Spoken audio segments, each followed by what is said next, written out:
I paid for my brother's divorce lawyer, moved him into my spare room, and helped him get a new job.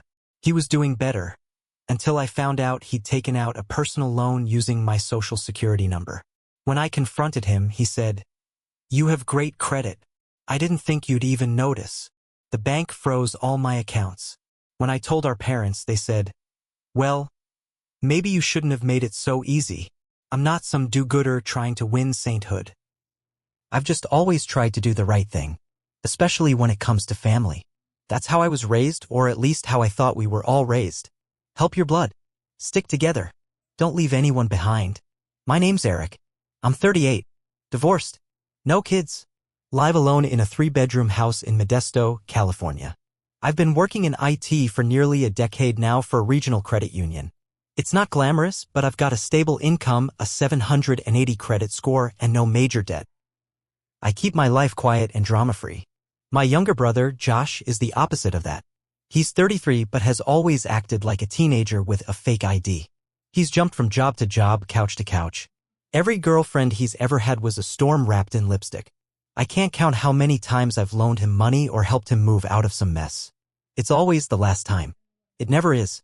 When his marriage blew up last fall, I wasn't surprised. What did surprise me was how fast it all crumbled. His wife caught him DMing his ex-girlfriend, the same one who cheated on him years ago. She threw him out the next day, took the car, drained their joint checking account, blocked his number. By the time he called me, he was sleeping in his car behind a Safeway. It was early December. Cold. Wet. He sounded like he hadn't eaten in 2 days. I didn't even think twice. Told him to come to my place. I cleared out my office, bought a bed, even moved my home server setup to the dining room so he'd have space. Gave him keys. Told him he could stay until spring, maybe longer if he got his act together. Then I went a step further. I gave him $2,500 to hire a decent divorce lawyer. Told him it was a gift, not a loan. I even helped rewrite his resume. Coached him for interviews. Got him connected with a buddy of mine who manages a local logistics warehouse. Josh got hired full-time. $22 an hour plus overtime. Benefits. It was more than he'd ever made. For about 6 weeks, everything seemed fine. He worked. Came home. Didn't drink. Didn't party. He even talked about getting his own apartment by May. Then came February 3rd. It was a Saturday morning. I stopped at a diner after the gym and tried to pay with my debit card. Declined. I tried again. Still declined. Embarrassed, I paid with a credit card and left. I figured maybe I'd mistyped something when paying bills. But when I got home, I logged into my bank. Every account was locked. My checking, savings, emergency fund, everything. I called the bank's fraud line and sat on hold for almost 90 minutes. When I finally got someone, they told me a $35,000 personal loan in my name had defaulted after the first payment bounced. I felt like someone kicked me in the chest. I never took out any loan. I went to my credit report. There it was. A new loan. Opened 3 weeks earlier. Applied through a random online lender I'd never heard of. The listed home address? My house. My stomach dropped. There was only one other person living here. Josh. I didn't confront him right away. I took screenshots. Pulled documents. Called the lender and started a fraud claim. Filed an identity theft report with the FTC. Put a freeze on my credit. Called the police to file a report. Then I walked down the hall to the spare bedroom. Josh was in bed, eating chips, watching Netflix on my old laptop. I stood in the doorway and said, "Hey, did you open a loan in my name?" He didn't even flinch. He laughed. "I mean, yeah, but come on. You have amazing credit. I didn't think you'd even notice." I stared at him. He was serious. He actually thought this was fine. I didn't say anything. I turned around and walked away. I didn't sleep that night. The next morning, I told him to pack his stuff and get out. He got defensive. Said I was overreacting. Said he needed the money to get on his feet. Said he'd pay it back. I told him I'd already called the cops. He got loud. Accused me of destroying family. Told me I was ruining his future over a dumb loan. I told him to leave or I'd have him arrested on the spot. He packed up and left in less than an hour. I changed the locks the same day. Later that night, I called our parents. I wanted them to know what happened from me before Josh tried to spin it. My dad sighed.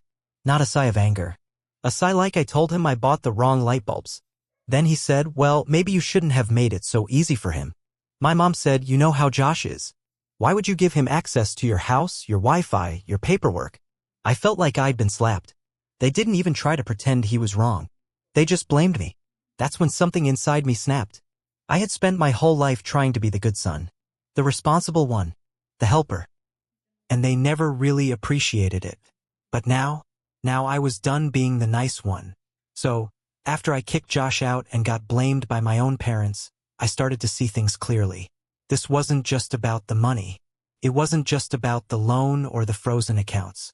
It was about years of being used and expected to just take it. My whole life I'd been the fallback, the responsible one, the one who made things work. Josh screws up? Eric? Can you help him out? Josh lies? Well, he's going through a lot. Josh steals my damn identity? Maybe you shouldn't have made it easy. It lit something inside me I didn't even know was there. I stopped talking to my parents. Full stop. No calls. No texts. Nothing. They tried a few times. Mostly my mom, saying let's talk this out. But I didn't respond. There was nothing to talk out. I had bigger problems. The fraud claim turned into a war. That lender, they didn't care that I had a police report.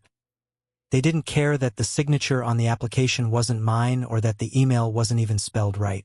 They wanted their money. And until I proved beyond a doubt that I didn't take the loan, my credit was tanked. I spent the next month collecting every shred of proof. Video footage from my job's parking garage showing I was at work the same time the loan was supposedly signed. An affidavit from the notary that never existed. Even pulled router logs to show Josh's devices were using my internet the night the loan was submitted. I was building a case. But that wasn't all I was doing. I had an idea. Something that felt low, but not illegal. I wanted him to feel the mess he left me in. I wanted him to taste it. So I made a call to my friend at the warehouse where Josh still worked. His name's Ricky. I've known him since college. He owes me. I helped him cover a 6-month gap in his mortgage after his wife got cancer. I didn't ask for a favor back then, but I asked now. I sent him everything. The loan documents, the screenshots, the statement from the police report. I told him, I'm not asking you to fire him. That's your call. But if I were hiring someone, I'd want to know if they used their own brother's name to take out a loan and tanked his credit. Ricky read everything. Called me the next day. He's done. Josh was out by the end of the week. He blew up my phone. Called me 10 times in a row, then started texting things like, you got me fired? And, what the hell is wrong with you? I didn't respond. I didn't have to. That was just the first step. Josh was now jobless. No apartment. Living God knows where. I heard from a mutual friend he was crashing on someone's couch in Stockton. Good. But I wasn't finished. I wanted a record on him. I wanted a paper trail. So I pressed the charges. The officer who took the original report called me and said the DA was reviewing it, but warned me not to expect much. These cases are tricky, he said. They usually don't go far. So I made sure it went far. I wrote a letter to the DA's office, detailed everything, attached every file I had, CC'd the lender, filed an identity theft affidavit with the IRS too, because yeah, Josh filed taxes using my social security number. It worked. In April, I got the call. The DA was filing misdemeanor identity theft charges. If he pled guilty, he'd avoid jail, but he'd have it on his record. Forever.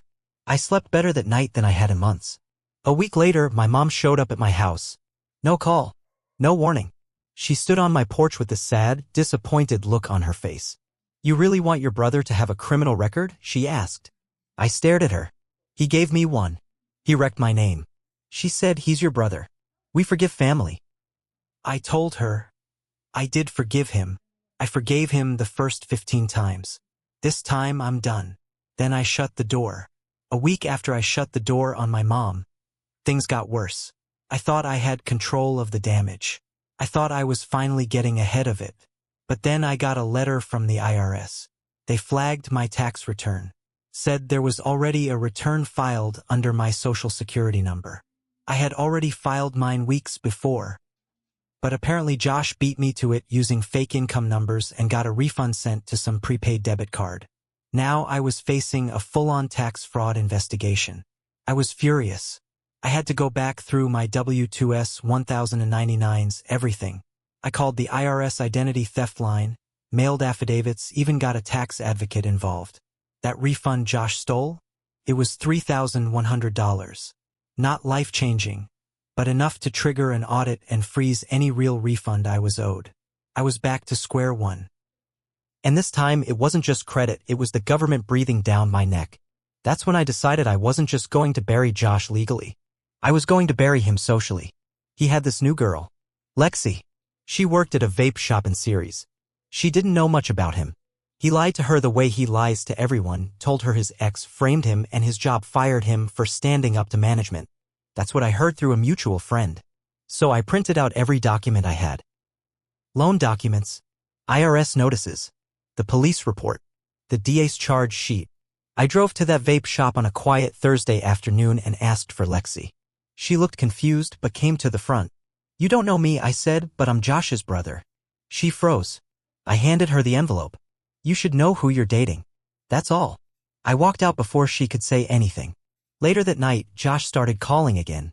Left voicemails screaming that I was destroying his life. Said he had nowhere left to go. Said Lexi kicked him out. He was sleeping in a borrowed car. Good. But the real twist came 3 days later. Ricky, my friend from the warehouse, called me again. "Hey man," he said, "I thought you should know. Josh tried to apply for a job at one of our other branches. Used a fake name and everything. But HR caught it because he used the same phone number as before." I laughed. Not because it was funny, but because of how pathetic it had gotten. Josh was now so deep in his lies, he couldn't even keep track of them. That fake job attempt got flagged and tied to the ongoing case. The DA added a charge for fraud in a job application. It was small, but it pushed the case over the edge. They now had enough to take him to trial if he didn't plead out. And still, my parents said I was being too harsh. "He's sick," my mom said. "You should be helping him." "No," I said. "He's not sick. He's selfish." They didn't like that. Haven't heard from either of them since. The court date came in late August. I showed up in a gray button-down shirt and jeans. Nothing fancy. Just clean. I sat in the back row of the courtroom with my arms crossed, watching my brother shuffle in wearing borrowed slacks and a wrinkled shirt. He looked like he hadn't slept in a week. When the judge asked how he wanted to plead, Josh said guilty. No drama. No speech. Just a quiet guilty, Your Honor. The judge handed down the sentence. 2 years of probation, 200 hours of community service, mandatory financial counseling, and the record would stay. I thought I'd feel something, relief, pride, maybe peace. But I didn't. I just felt tired. On the way out of the courthouse, Josh saw me in the hallway. He stopped, eyes bloodshot, and said, "You ruined everything." I looked him straight in the face and said, "No, you did. I just stopped covering it up." He turned and walked away without another word. I went home and sat on my porch for a long time that night.